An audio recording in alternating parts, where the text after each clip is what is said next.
everybody. Welcome to The Lost Local. I'm your host, Todd Hudson. And I'm your co-host, Kummerle. Today, we're going to talk about some more food stuff. Let me start with this. Did you know the United States imports? Now, these numbers are like 2016 because we have a hard time. We can't give you 2019 numbers because it's just now 2020, et cetera, et cetera. So we're kind of working our way around here. The United States imports 350 pounds of food per person per year. And that number is also increasing. All right. Now, let me give you some numbers. 330 million people in the United States. 350 pounds of food imported. 365 days a year. 64 and a quarter, however you want to call it. Roughly 1 pound of food per day per person in the United States. Okay. Why is that crazy?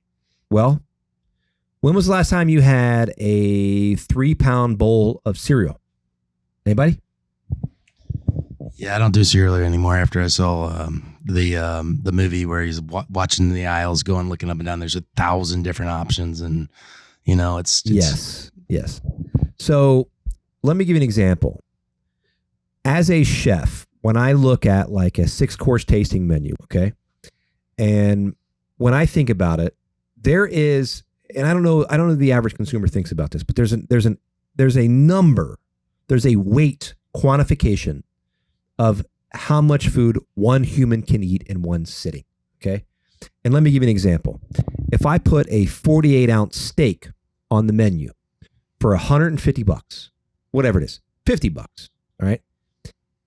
And let's say I make it $50, whatever it is. Can one human in one sitting eat a 56-ounce ribeye? Not unless they're a boa constrictor. Exactly. So when we typically eat, okay, I would say on a piece of fish, on a piece of chicken, etc., the magic number is about 6 ounces. The expandable stomach. Right? What's how much can one person consume at one time? Exactly. Yeah. So if you're one of those people that goes out to eat and you expect to eat a 32-ounce portion of food, if that's how you quantify the value of the meal that you get, then you should just eat at Golden Corral. Yeah, absolutely. Right? Because that's how it works. But in a standard fine dining restaurant, I would say it's a fair assumption that the protein piece of the meal is about 6 ounces. Less is more. Maybe 2 ounces of the other product, maybe another ounce. So you're roughly between 8 and 10 ounces of food 3 times a day. Would definitely fill a normal human being. If you had snacks and whatever in between, you would 100%, I can guarantee. And if you're eating more than that, you probably need to kind of like reevaluate your situation. Maybe you're just over-consuming food. Or sad. Now, keep in mind, 1 pound per day per person in the United States is imported. Okay. And you should find that number astronomically insane, right? Kip, how many, let's give an example. You have, 150 cows? Yes, sir.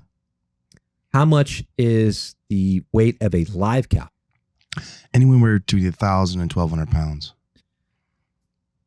So let's go with 1,000. And the yield being off of that. And by yield, when we say that, explain what we're saying there. Yield would be what's after you take the skin, the bones, would generally be about 60%, or if it was 1,000 pounds in this case, 550 pounds.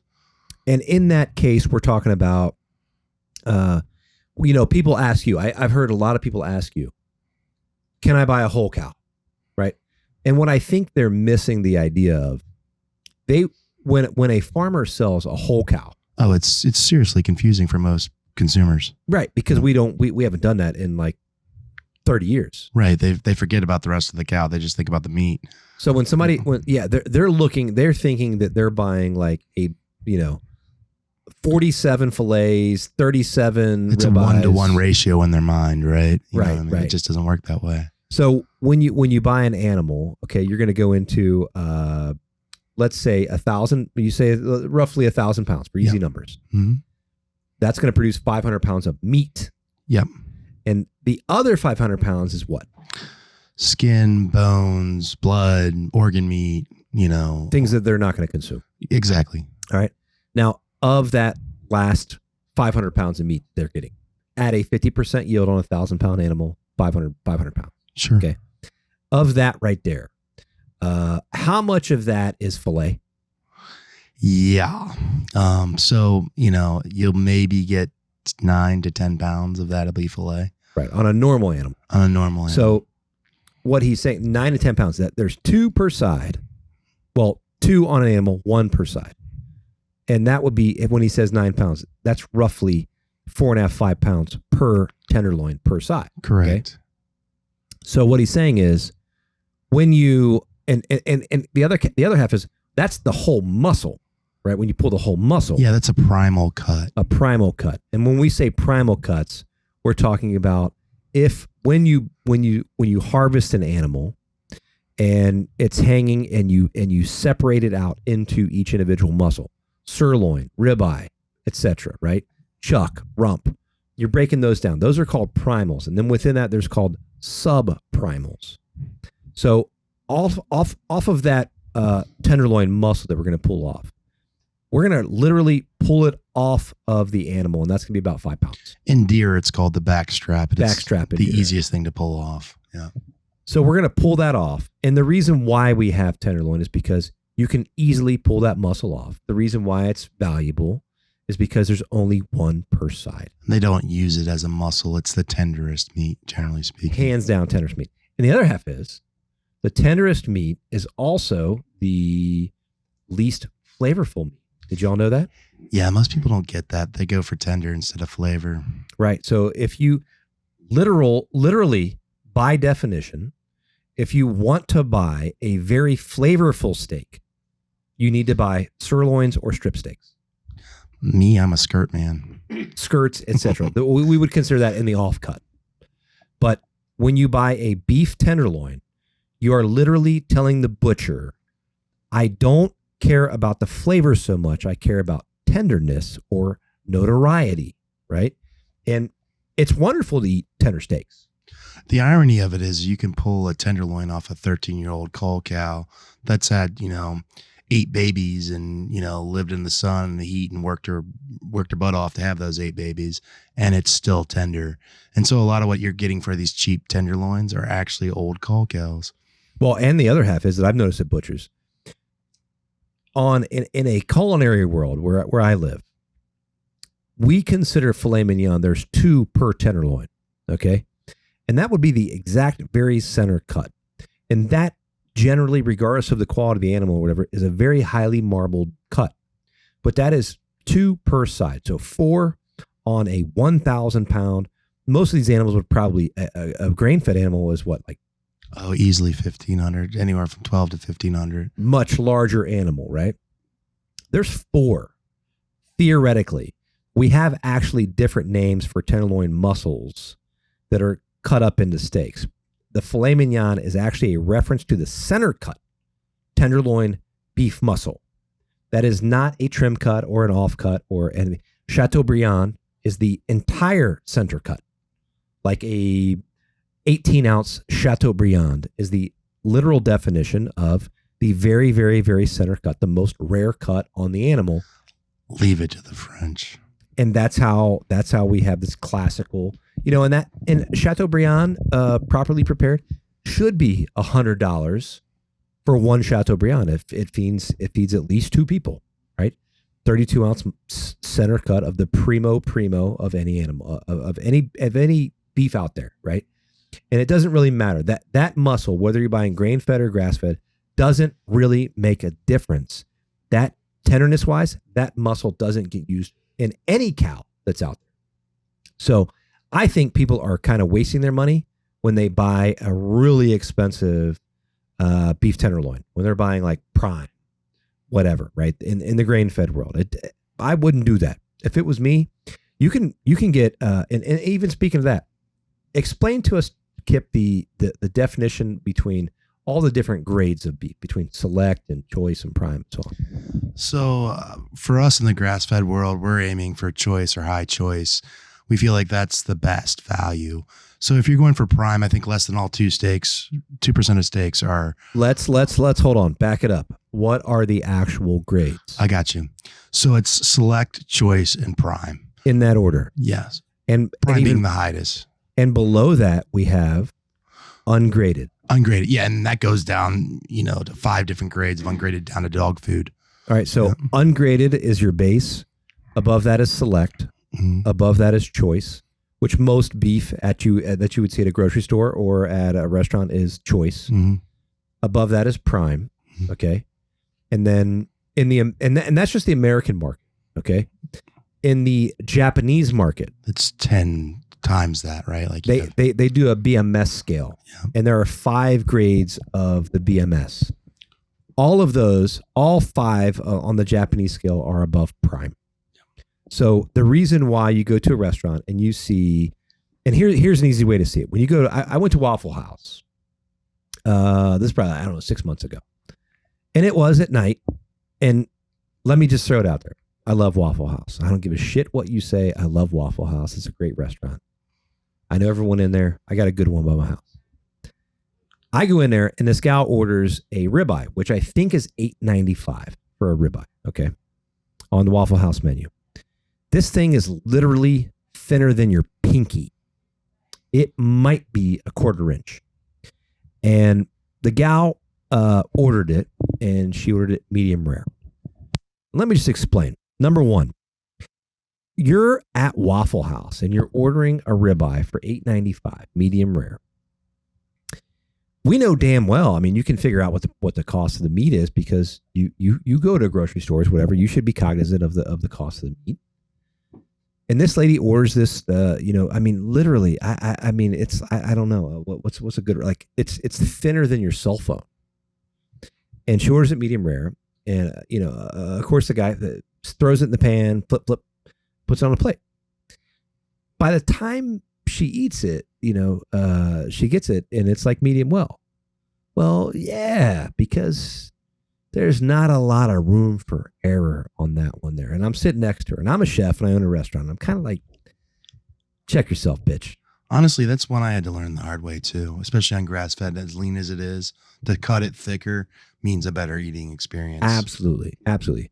I think the thicker the cut, the better. You've got more of a window of opportunity on your steak. If you want it rare, medium, etc., the thicker the steak, the more of the window that you have. And beef really works that way, that like as you bring that temperature up, when you set it out and it's room temperature, and by that I mean 68, 70 degrees, let that dude sit out for like 12 hours before you put it on the grill, right? And that seems odd. And people are our culture is so afraid of contamination and bacteria and blah, blah, blah. That's probably what makes us sick, because we never get exposed. The pendulum has swung so far on chlorinating and bleaching and all this bullshit, right? In this case, though, it's not, you don't have I'm not saying leave a steak sit out for like 10 days. It is a muscle. So as it gets to room temperature, it relaxes. The tissue opens up. It accepts the seasoning that you've put on it, and it's ready to be grilled. If you pull it out of the fridge and you it's a muscle, so it's going to tense up. It's going to be a tougher cut. I mean, if you think about all these animals go through to provide this protein for you, and then it's sacrilegious to me to not treat it 100% in the best way and make it an experience. So here's the idea behind why that science makes sense. When you pull out ground beef, okay, as an example, you buy some ground beef. Think of this like a Swiss cheese has all those holes in it. Imagine like 500 holes on a 2-inch diameter disc. The way that we make ground beef is that we push the meat through those discs with 500 holes on a 2-inch disc. So we're talking about very perforated, highly perforated, sharp edges that we push meat through. That's how you get those little, I don't have a better word to say other than like worm. Yeah. Rope. It's right? Trim, right? They're when they're trimming down the steaks and they're trimming down the chuck and the roast and everything else, there's byproduct. In order to clean up that product, that there's byproduct, and it looks like stew meat or, little pieces of fat. Well, these people may not recognize stew meat, but what we're saying is when you break an animal down, a fair chunk of it is fat and offcuts. Like, no one's looking for the very top shoulder piece of a cow. They're looking for whole muscles because, truthfully, that's because what we've been told. It doesn't mean anything about whether that cut is better or worse. You have been marketed to and you've been sold a bag of bullshit, in my opinion. Now, when people come in and they say, well, is that beef 70-30, 80-20 on ground beef? We referenced that, okay? And the magic number is 80-20 on most ground beef. And people think, people come to me and they say, well, we only buy 100% ground round. We only buy 100% ground this or 100% ground short rib. Okay. Here's the reality of it. No butcher is separating out the fat that is worth nothing in the real world. They're not separating that out when they slaughter that animal. They're putting all the fat in that mix and they're taking the whole muscle and they're running it through. And most of the time when they're selling ground beef, that's literally the only reason why the farmer is doing that. The guy that raised the animal like Kip, the only reason why they're doing that is because no one walks in his door and goes, hey man, I need 150 pounds of rump roast. Exactly. Or lard or right. Yeah. No one eats that shit anymore. Our grandmas used to do that, but nobody does it. Everyone goes in, no one really even knows the damn cuts anymore. They don't understand the physiological science behind the animal, right? And people walk in the door and they say, I need 2 fillets and 2 ribeyes. And here's the reality. I'll give you an example. And I'm going to ballpark it. I've butchered animals before, so I'm not bullshitting you. And I've got a map sitting right there next to me that explains the difference. But I'm gonna rough estimate for you. The New York strip steak, as an example, is actually the sirloin muscle. Okay. When you count down, when a butcher hangs the animal, okay, it's dead, and we hang it, and it's hanging down. The definition of a strip versus a sirloin is you start at the rib cage, and oddly enough, I hate to use it as a comparison, but when you look at a human, it's really the same bone structure as a human as there is on a cow. If we hung you by your neck and we go to your first rib and we go all the way down, first rib, second rib, third rib, etc., inside the rib, outside the rib, it's just like a cow. It's almost the same structure, right? Now, when you say a sirloin, the literal definition, and I don't know if one of you guys can look at that map right there behind my chef coats there. That's a Canadian version of the merchandising guide. But I'm going to ballpark it. I'm going to say bone 2 through 9 on the rib cage. It goes down to 16. Right. Mm-hmm. I'm going to say bone 1 through 9 or 2 through 9 is considered sirloin. And then bone 10 through 16 is considered New York strip. But literally, the New York strip muscle is actually a reference to a New York strip sirloin. So when you go to the butcher and you buy bone, I can tell as a chef, I look at the steak and I can see that is bone number 10. That's rib number 10 on the New York strip. That's the first one. Literally 1 inch away from that is considered sirloin. So you can buy a sirloin steak that is highly marbled that looks exactly like a New York strip because the very next bone is a New York strip. And on the opposite end, you get the same deal. Much like most of you guys probably know, a T-bone is a New York strip on one side and a filet mignon on the other side. And part of the reason why we did that was because as the filet gets smaller, the sirloin gets bigger. So when you get in that center mass is when you get, let's say hypothetically, a 6 ounce, and I'm talking boneless, a 6 ounce New York strip with a 4 ounce filet sitting next to it on a T-bone. That's probably as big as it gets. So when you can get a New York strip that has like a 2-ounce fillet and a 10-ounce New York strip next to it, right?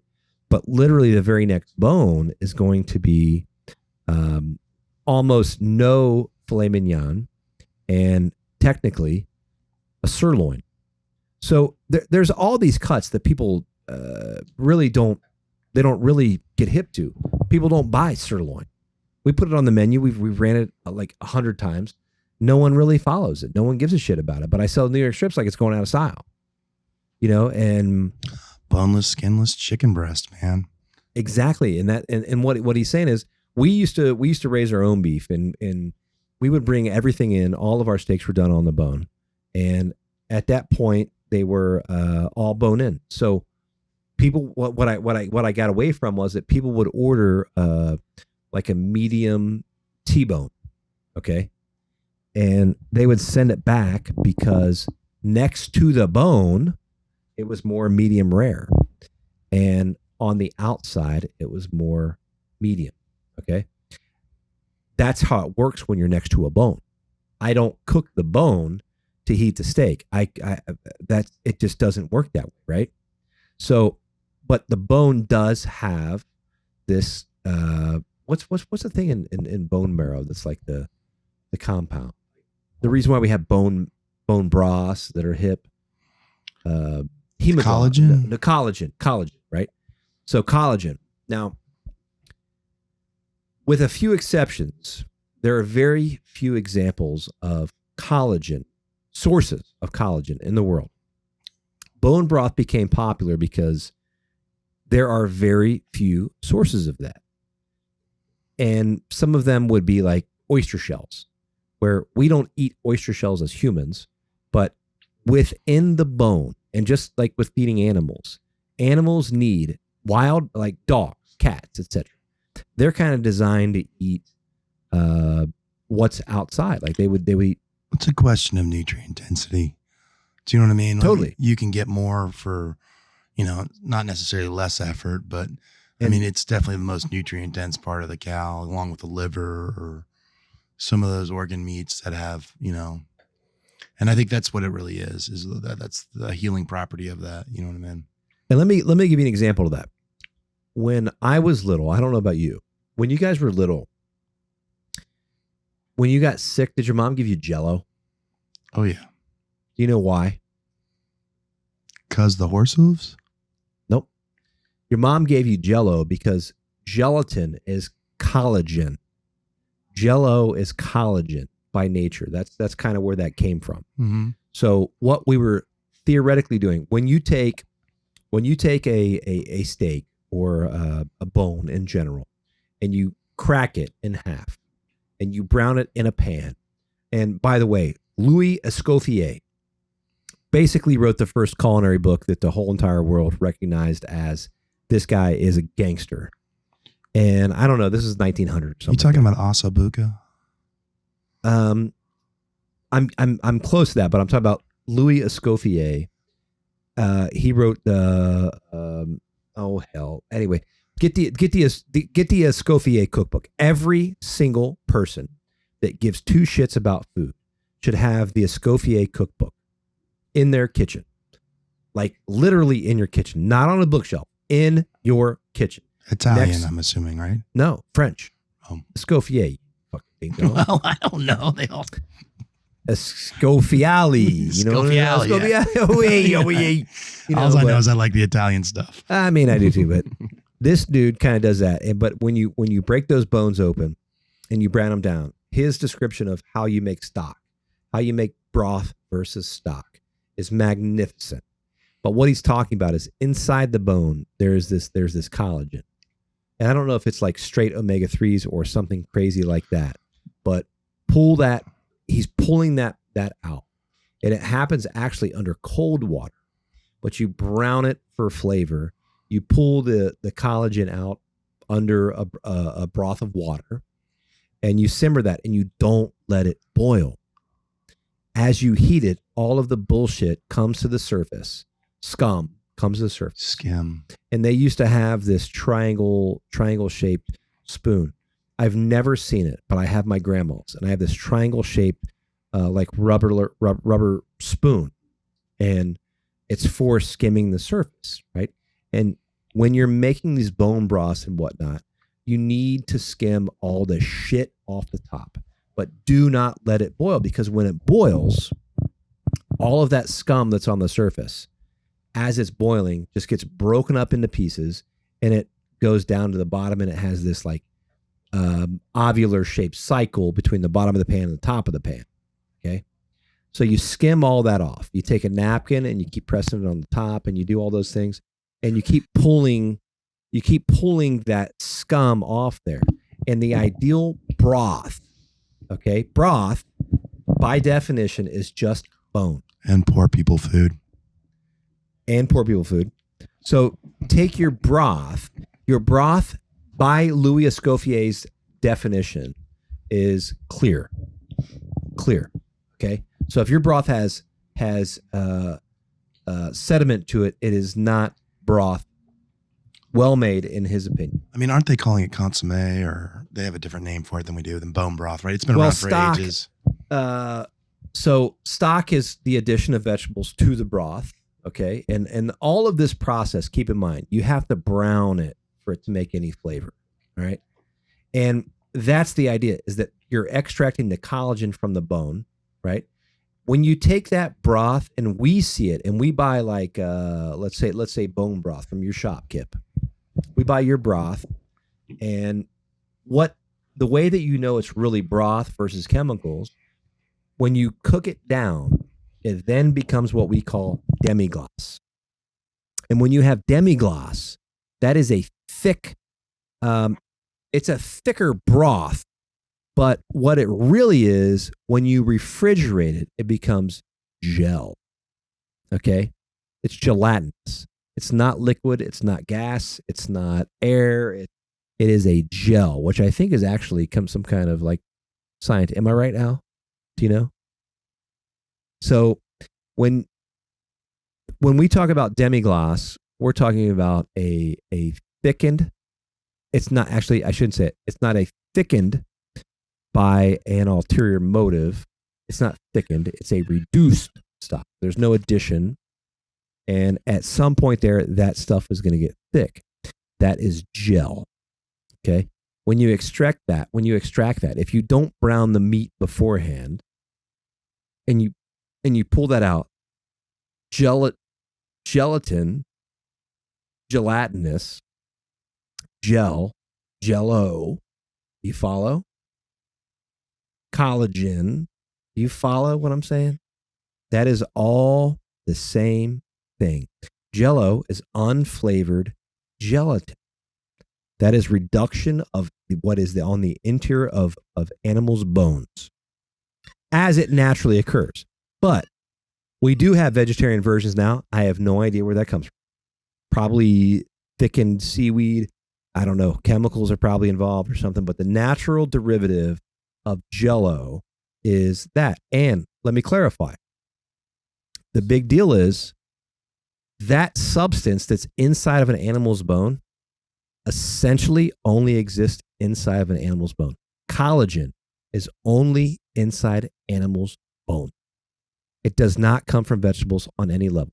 So when you see people that are anemic, or they look like they have cancer or whatever, and they give them Jello and whatnot, that's probably a sign. Like they're, we Kip and I, even though he raises beef and I'm a chef, we are not beating the Bible down and telling you guys you got to eat tons of meat. That is not what we're saying here. Not even close.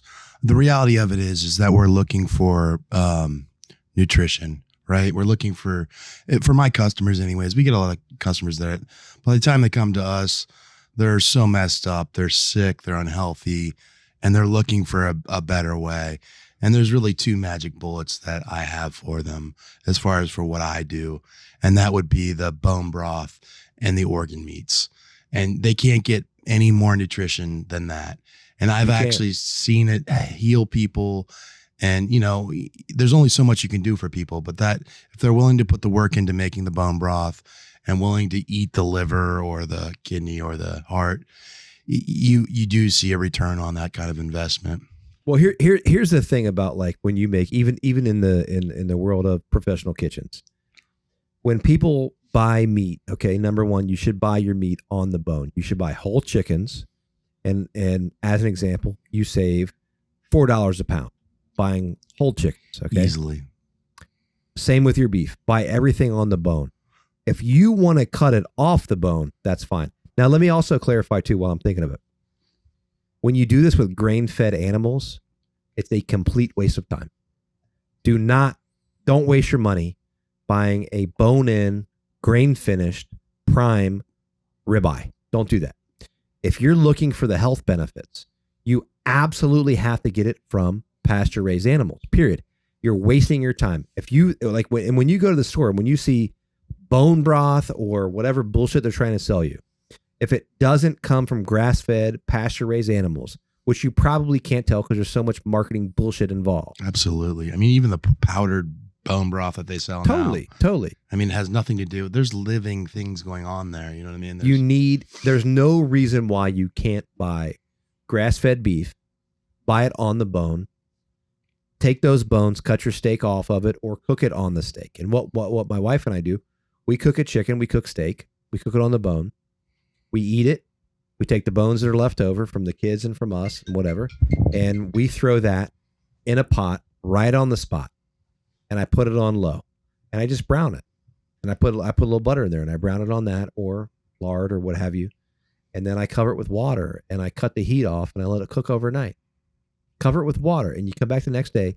If you've browned all that meat off, don't season it. Don't do your veggies. Don't do any of the other shit. That was the biggest mistake I made when I initially tried making bone broth, was not browning it. Totally. And then you get this kind of raw meat taste, and it's gross. Kind of gross. Yeah, it's gross. And it doesn't have the color. It doesn't have the smell. It doesn't have any of the shit that we think about, like French onion soup. That's essentially beef broth. What is consomme exactly? Because I was always, they show these pictures of like, on the sea passage over to Ellis Island, they were serving, this is for the rich folks, not for the third class part, but they're serving consomme. And I always thought that was bone broth. I don't know that consomme, I think consomme is reconstituted would be my presumption, but I can't guarantee that that's the case, stuff that we're creating, right? It's gelatinous. I mean, it doesn't pour out like a liquid. It's like almost like a Jello. It's supposed to be Jello. That's where we got Jello. So that's how we got to, when you're sick, we give you Jello. Chicken noodle soup is another part. Well, and the same thing that we're giving you gelatinous material, okay, because that's high in amino acids. What I love about this whole thing is that it really is poor people food, right? We've got these guys coming in and they're buying, fillets and strips and whatever. We have a couple really savvy customers that come in and they're eating very low on the cost food scale, but they're getting the most nutrition. 100%. And you can make all your sauces. You can add reduced beef stock to your butter and make a banging steak sauce. You can make all kinds of shit off of the byproduct of just having the animal, the muscle tissue on the bone. Between the two of them, you can get like 3 meals. Who's most in tune with it that I've noticed is we get a lot of people from Asia or from Africa, and those are the ones that are picking out the organ meats and the bone, and and that to me, they know what they're getting. They actually really understand value. Yeah. Well, okay, so we had a little piece on the beef there. Let's go into an example of seafood. Who wants to talk about seafood? I'll offer what I can here. How about you, Al? How much seafood in the United States is imported off the top of your head? What would you guess? Like when you go into a restaurant, let me give you an example. Okay, when you go into a restaurant and it says coconut shrimp or what have you, do you make the assumption that is not from like Thailand, or do you? Or even that it's labeled correctly, right? I'm going to say that 70% is imported. It's 90%. 90% is imported. Okay. Yeah, but I so when you go to certain, particularly chain restaurants, when you go to chain restaurants and you see salmon, tuna, shrimp, right, as your three top species, I think. When you get tuna, like particularly raw tuna at let's say a chain restaurant, are you assuming that is like sushi grade? He literally just cheersed his microphone on his glass. Because we are drinking. Yeah, absolutely. We are drinking some nice wine, by the way. I mean, I think that there are very few.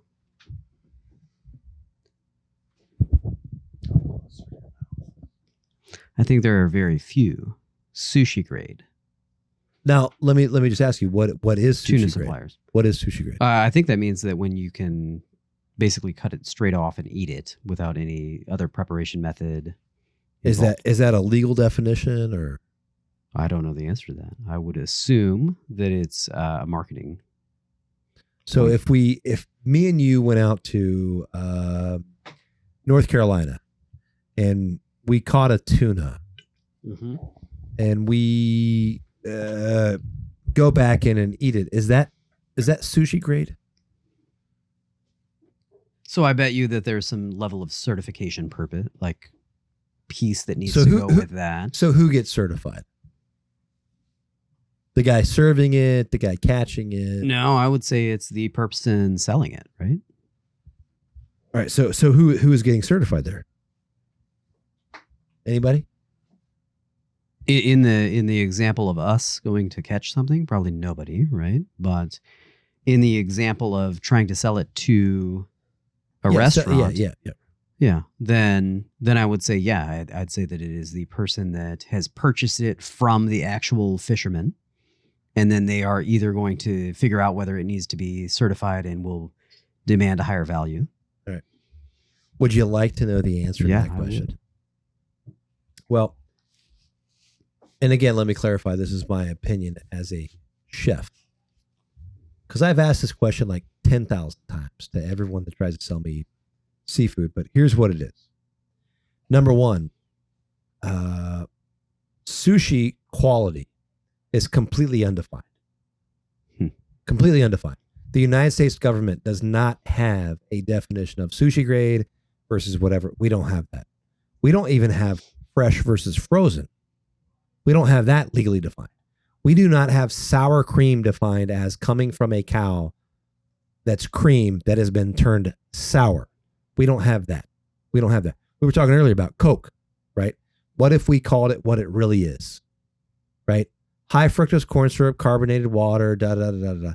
If we called it that and you could get rid of the name, not a lot of people would buy it. So sushi, to me, sushi grade.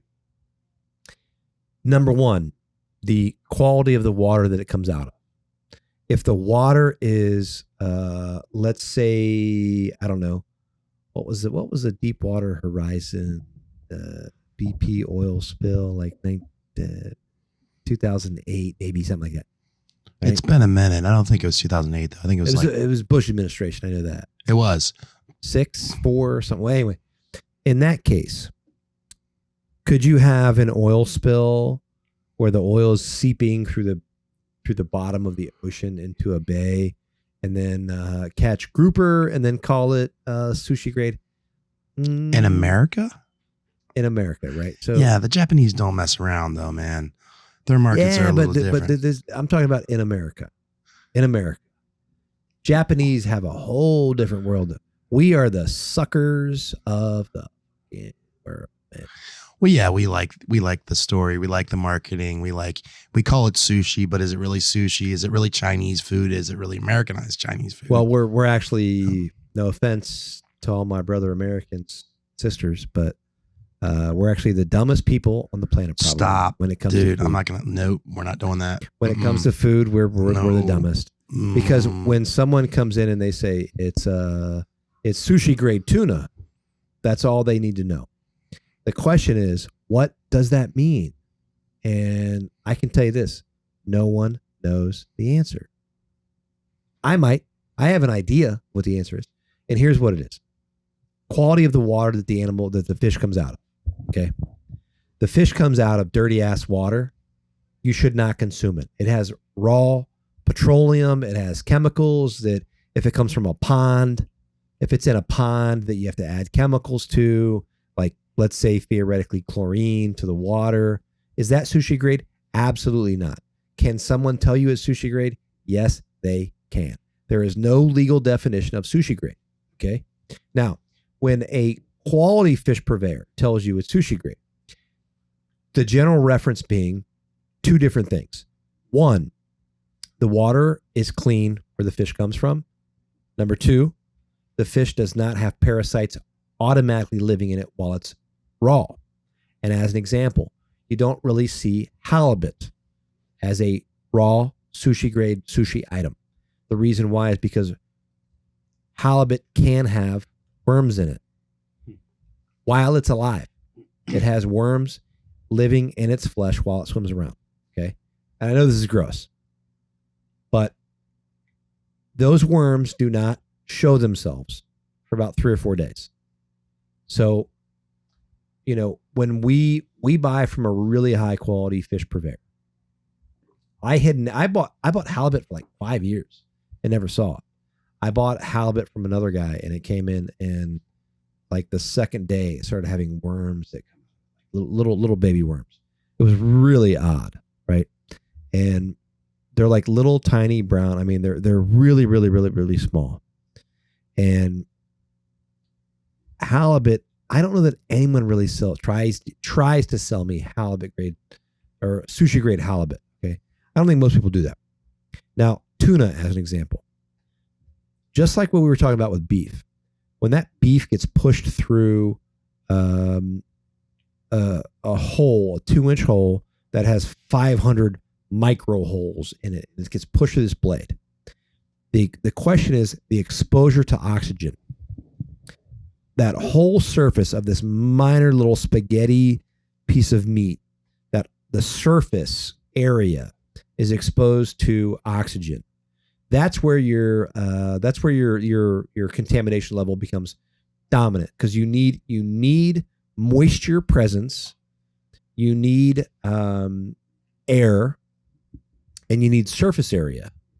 There are like 3 qualifications for bacterial contamination. Bacteria does not generally live in the middle of a ribeye.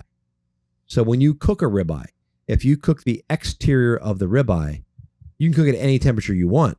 You can cook it rare. You can eat it raw almost if you sear the exterior. The exterior, it has to have oxygen and it has to have moisture. The interior does not have oxygen, right? So when we eat cured meats like prosciuttos and whatnot, those are raw, but they have the exterior has the skin on it. We also have put salt and whatnot on the outside. So that's how you can eat raw prosciuttos and whatnot. Salmon, sushi grade salmon, tunas, etc. That's kind of the same concept. But the other catch is, don't they also have beneficial bacteria that are breaking, like in a salami or something like that? They have beneficial bacteria that break down. Yeah, there's added bacteria and molds that create a fermentation. Like a traditional salami is fermented. Yeah. So what we think of like store-bought pepperoni is not exactly that, but traditionally that is a long process. There's a mold involved. There's bacteria involved. There's all that other stuff involved. There are beneficial bacteria. There basically is a ton of beneficial stuff going on with that. When you're talking about fish, though, when I'm listening to it, I'm thinking, I should buy whole fish. I shouldn't buy fillets. I should buy and fillet them myself, or because the chance of bacterial exposure to a whole fish is probably less, right?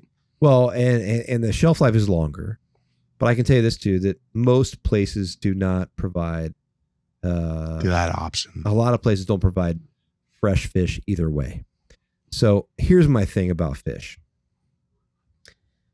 Tuna grade, we can buy sushi grade tuna all day for like $4. It's like a joke. It's color added tuna. It looks like this perfect. It's what you see at chain restaurants. You're talking about like a Cisco product. Yeah. I mean, it's like a standardized, and I don't even want to say Cisco. All of them do the same thing. It comes in a block. There's no bloodline. There's color added, the whole deal, right? And they sell it as sushi grade blocks, right? And there's a term for it, which I forget offhand. Why they're calling it sushi grade is because it's been frozen, right? So when you have a fresh fish, it can have those worms and whatnot in it. But when you freeze the shit, it kills all of those. There will be no worms that survive after the freezing. So can you call it sushi grade? Yes, you can. But what that really means, the number one way to call it sushi grade is called freeze it. Put it in the freezer. Deep freeze it. That makes it sushi grade. On 99% of the menus that you see in the United States, that's what they really mean. And what's the Japanese version of that? The Japanese version is entirely different. That they go to a fish market, much like you've been to beef markets, right? Where you go pick a cow out and whatever, and you're going to raise the thing the rest of the while. But in Japan, they're buying fish that they caught, and they take a plug, and like tuna as an example, and they have this little like the diameter of a wine cork almost, and they put a plug in it and they pull it out, and the chefs and the fish purveyors are looking at that and they're judging whether they call that the way that they call it is effectively all tuna is sushi grade. Okay. Because it's a large fish. These are old fish. They're much older. These fish are going like, I don't know, 100 miles an hour. They eat smaller fish. They're really deep in the water. Right? They're predators, man. I mean, that's why tuna is very popular. And like, there's not a lot of shit out there that can eat a tuna. They can't catch a tuna. It's hard to catch a tuna. All right. So when they take this plug, what they're doing is they're calling it number 1, number 2, 2+, 2-, et cetera, et cetera. And they're not really even saying 1 is better than 2. They're not saying that. What they're saying is 1 is for raw applications. That this tuna came in at a number 1 tuna. Comes in. There's no reason to cook it. The best of the best. It's the best of the best. A 2+, you can use raw or you can sear it. A 2, yeah, it's fine. Or like a 2G or whatever they call the other grade, right? And it's kind of like the beef grading system. But except they're not, and it kind of is a marbling situation. But like the raw tuna that you eat, you don't want like, there's like this collagen that you'll find in tuna that you don't want to slice through. So oddly enough, number 1 tuna is kind of like grass-fed beef. That we don't want huge chunks of fat in it. We want pure muscle tissue with no marbling, right? And you're buying number 1. So the yield is basically 100%. That there's no trimming, there's no cleaning, there's no nothing. That if you buy 1 pound, you get 1 pound of tuna, right? As you go back down there, it kind of gets the grade, the marbling gets a little fatter. It's not really marbling in tuna. It's more of a collagen thing that like when you put a knife to it, it'll move a little bit. But on number 1, it's straight muscle tissue. I don't even know that's the correct term per se, but these are fish that they don't have a skeletal bone structure like a salmon. Their fat is on the outside and the muscle is on the outside, and like a shark, right? It's a cold water fish, right? Right, and they have the bloodline that runs through the middle, where the spine runs through the fish, and there's a bloodline right next to it. I don't even know if they have spines, to be honest with you, but you'll see a bloodline in a tuna or in a shark. It's the same structure: swordfish, tuna, shark, and maybe like wahoo or what is it? They're all in this where they're like endoskeleton versus exoskeleton. And apex predators. They have their shit is on the outside. That's how they move. That's how they swim, right? So that's kind of how you get those qualities.